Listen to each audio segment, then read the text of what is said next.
Very good morning to all of you. जो newspaper के recordings हम लोग करते हैं एसए से रिलेटेड, आरसी से रिलेटेड, इंटरव्यू से रिलेटेड, मेंस के जीएस से रिलेटेड, सेकंड सितंबर ऑनवर्ड्स नहीं हो पाया था, मैं बिजी होने की वजह से।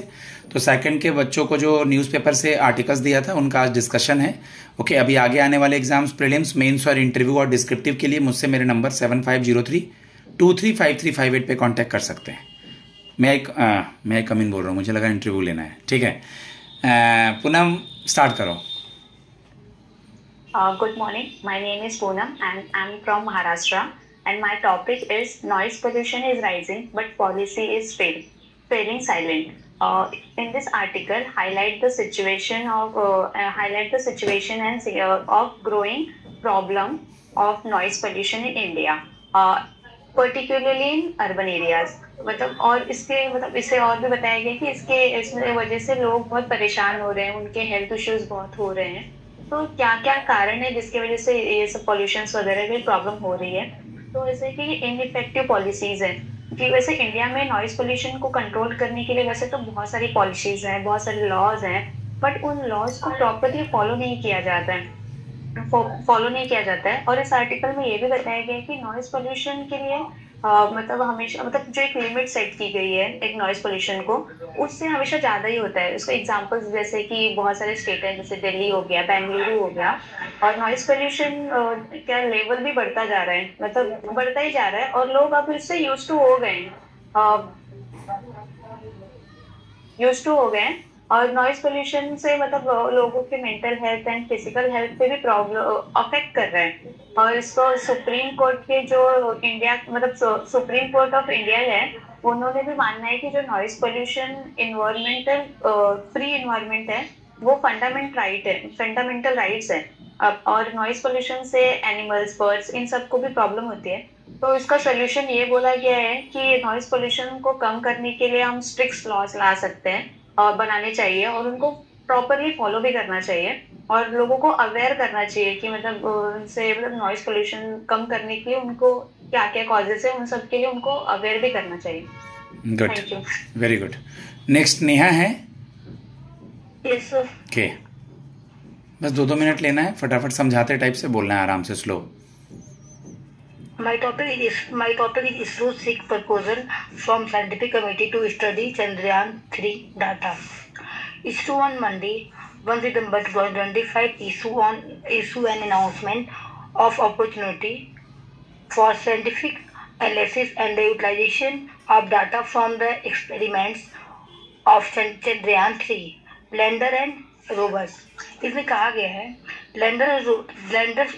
चंद्रयान-3 लैंडर और रोवर के सभी प्रयोगों से प्राप्त आंकड़ों के वैज्ञानिक और उपयोग के लिए अवसर की अनाउंसमेंट की गई है। चंद्रयान-3 मिशन ने 23 अगस्त 2023 को चंद्रमा से साउथ डायरेक्शन पर ऐतिहासिक सॉफ्ट लैंडिंग की है, जिसमें भारत ने चंद्रमा के पोलर रीजन पर लैंडिंग करने वाला पहला देश बना है।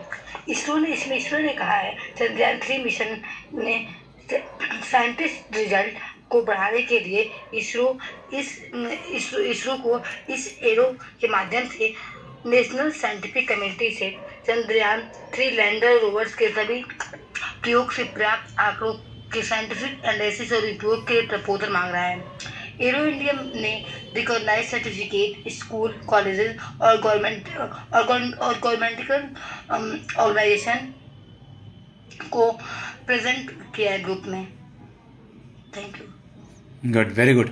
अच्छा लगा कि तुमने इंग्लिश में बोला, हिंदी में भी समझाया। बिल्कुल यही होना चाहिए कि in front of the panel if they will ask question from any language, हमको उनको कन्विंस करना है, समझाना है कि हमको पता है आप क्या पूछ रहे हैं। ये आपको इंटरव्यू से रिलेटेड हो या कभी जीडी हो, ग्रुप एक्सरसाइज, ग्रुप डिस्कशन हो, और कोई भी चीज़ें अगर आरसी वगैरह पढ़ रहे हो तो आपको पता होना चाहिए कि हिंदी में, इंग्लिश में कैसे क्या बोलना है।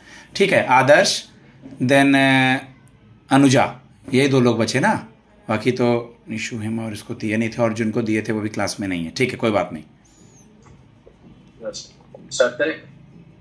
हाँ, हेलो एवरीवन,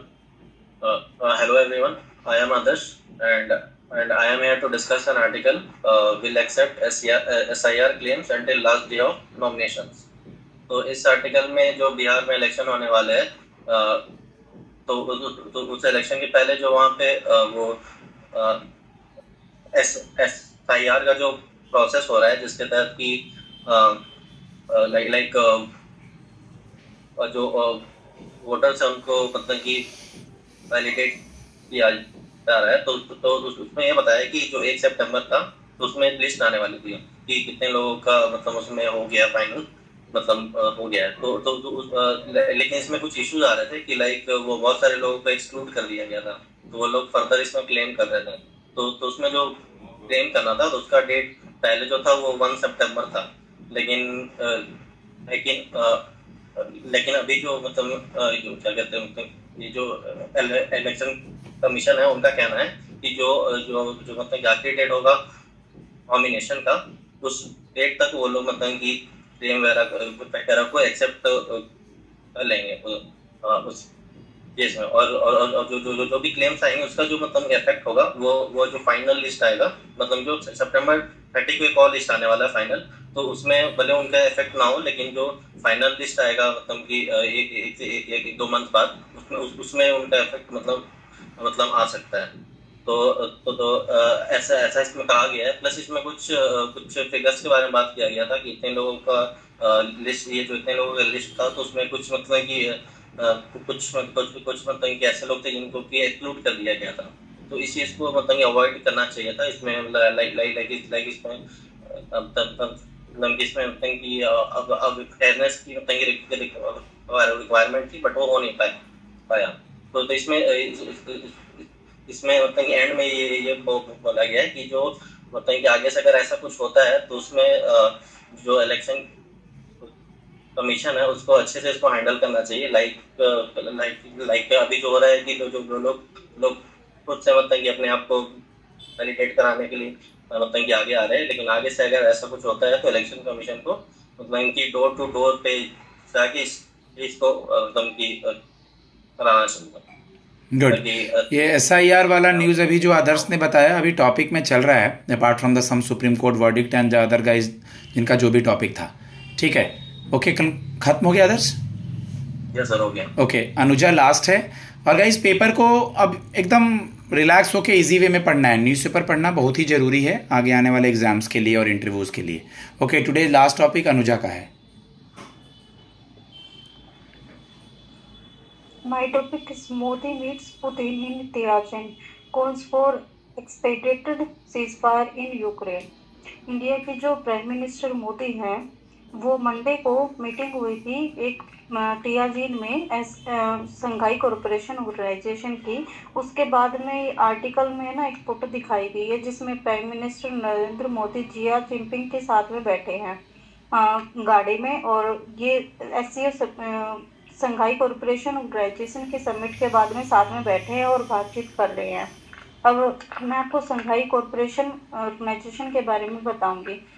ये संघाई कॉरपोरेशन ऑर्गेनाइजेशन 27 कंट्रीज का मिला के एक ऑर्गेनाइजेशन बनाया गया है जो कि अभी मंडे को हेल्ड हुआ था चाइना के तियाजिन में। इस समिट में है ना जो मोस्टली 3 अपने इंडिया, रशिया और चाइना कंट्रीज हैं, इन तीनों ने मिलकर एक, जैसे अमेरिका ने, डोनाल्ड ट्रंप ने जो 50% टैक्स बढ़ा रखे हैं वो तीनों कंट्रीज के ऊपर में बढ़ा रखे हैं। हाँ, कंट्रीज का इनके ऊपर इफेक्ट बढ़ रहा है। तो इन्हीं के बेसिस पे सबने मिलकर एक गठन तैयार किया है और मतलब उससे लड़ने के लिए कुछ जैसे कि बातचीत वगैरह, कुछ रूल्स एंड रेगुलेशंस के बारे में डिस्कशन हुआ है। अब इसमें डिस्कशन हुआ है कि जैसे कि ज़ारा पहलगाम में अटैक हुआ था इंडिया में, और पाकिस्तान में जफर एक्सप्रेस पे अटैक हुआ था। इस टेररिज्म से लड़ने के खिलाफ में आपस में बातचीत हुई थी। और चाइना और इंडिया के रिलेशन जो कि पहले से ठीक नहीं थे पर अभी थोड़े कुछ ठीक हो रहे हैं, बॉर्डर इश्यूज लगा लो, तो उनको चाइना जाई जिनपिंग ने कहा है कि अब हमें रिलेशंस को ठीक करना चाहिए। थर्ड है कि इस बारे में बातचीत हुई थी कि जो संघाई कॉरपोरेशन ऑर्गेनाइजेशन है उसका एक वर्ल्ड बैंक होना चाहिए और फिर इसके लिए इसको लीड करने के लिए एक ऑर्गेनाइजेशन या फिर कोई कंट्री होनी चाहिए। तो उसके बनाने के लिए आपस में बातचीत हुई थी। अब मैं आपको एग्जाम के पॉइंट ऑफ व्यू से एक इम्पोर्टेंट बात बताना चाहती हूँ कि इस संघाई कॉरपोरेशन ऑर्गेनाइजेशन में 10 ऑफिशियल मेंबर्स हैं जो कि 10 स्टेट हैं और 17 पार्टनर हैं। 16 पार्टनर पहले थे, अब एक कंट्री और इसमें इंक्लूड हुई है जो कि है लाओस 2025 में, और एक बेलारूस नाम की कंट्री है जो कि 24 में ऐड ऑन हुई थी। तो अब इसमें 10 मेंबर ऑफिशियल हैं और 17 पार्टनर कंट्रीज हैं। डन? No sir. अब लीडर्स ने डिस्कशन किया है कि बाइलेटरल कॉरपोरेशन और इंक्लूडिंग इकोनॉमिक, फाइनेंशियल और energy sector and express satisfaction with the substantial growth के बारे में अभी चर्चा चल रही है कि कैसे क्या करेंगे। Done sir. ठीक है गाइज, इसमें मैं एक चीज़ ऐड करना चाहूँगा, जैसे कि अनुजा ने जो भी बताया बढ़िया बताया। आप लोग गौर कीजिए कि इसी से रिलेटेड अगर हम लोग बात करें, जो इन लोगों ने प्रिपेयर किया है, अलग मिल रहे हैं यूएस के खिलाफ या जो भी है, जैसे कैसे यूएस डोमिनेटेड बैंक है आईएमएफ और वर्ल्ड बैंक, इसीलिए यहाँ पे BRICS bank, new development bank खोला गया। तो मतलब और पूरी इंडिया, नॉट इवन केवल इंडिया नहीं, इंडिया के अलावा भी रशिया, चाइना, बहुत सारे ऐसे देश चाहते हैं कि हम लोग डॉलर पे डिपेंडेंसी कम करें, हम लोग डॉलर पे ज़्यादा डिपेंडेंट ना रहें। ठीक है, तो सबका टॉपिक ओवर हो गया, किसी का तो अब बचा नहीं है, ये अभी ज्वाइन करी है। पूनम हो गया, नेहा, अनुजा, सबका हो गया। ठीक है, तो मैं क्लोज करता हूँ। ओके गाइज, आज का टॉपिक यही था, अब किसी को तो बोलना नहीं है। Okay, thanks a lot. मेरा नंबर है 7503235358। जो भी टॉपिक 2 अक्टूबर के बाद अपलोड नहीं हुए हैं गाइज, होते जाएंगे। मैं बिजी था इसलिए नहीं हो पाए हैं।